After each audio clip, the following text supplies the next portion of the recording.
Kent happened to glance out the window and noticed that everyone on the street was looking up at the sky in unison. He followed their gaze and saw that the entire sky was covered by thick, dark clouds. Kent rushed out to the backyard to get a better view. The closer he got to the storm's center, the more violent the winds became. Even stranger, the wind direction had completely reversed. Faint glimmers flickered deep within the dark clouds, signaling that this was no ordinary weather phenomenon. In the blink of an eye, the gale suddenly ceased, and all sound around them fell into a deathly silence. Before long, bolts of lightning began to split the sky. At first, Kent didn't panic. He spoke softly to reassure his daughter. But when a thunderclap struck right before his eyes, Kent immediately grabbed his daughter and rushed inside. At that moment, neither father nor daughter realized just how serious the situation had become. Outside, lightning struck one after another, repeatedly pounding the same spot on the ground. The two scrambled to take cover under a table. It was a long time before the lightning finally ceased. Kent went downstairs to investigate and found that all the electrical appliances in the house had been completely destroyed and rendered useless. Outside, the streets were in chaos, with abandoned vehicles scattered everywhere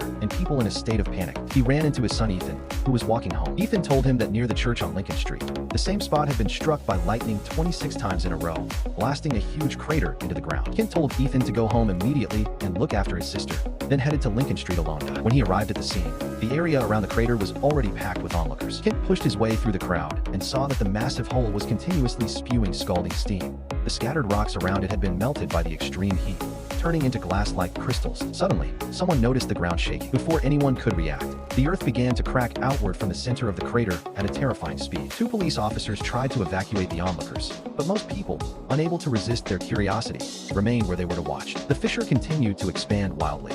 Buildings along the street were torn apart by a massive gravitational force, their roofs collapsing and plummeting into the pit. The earth heaved violently like a surging chest, and finally, with a thunderous roar, it collapsed over a vast area, as if some unknown entity were forcing its way up from beneath the ground. The moment a car parked at the roadside slid into the pit, a massive force of unknown origin violently hurled the vehicle outward.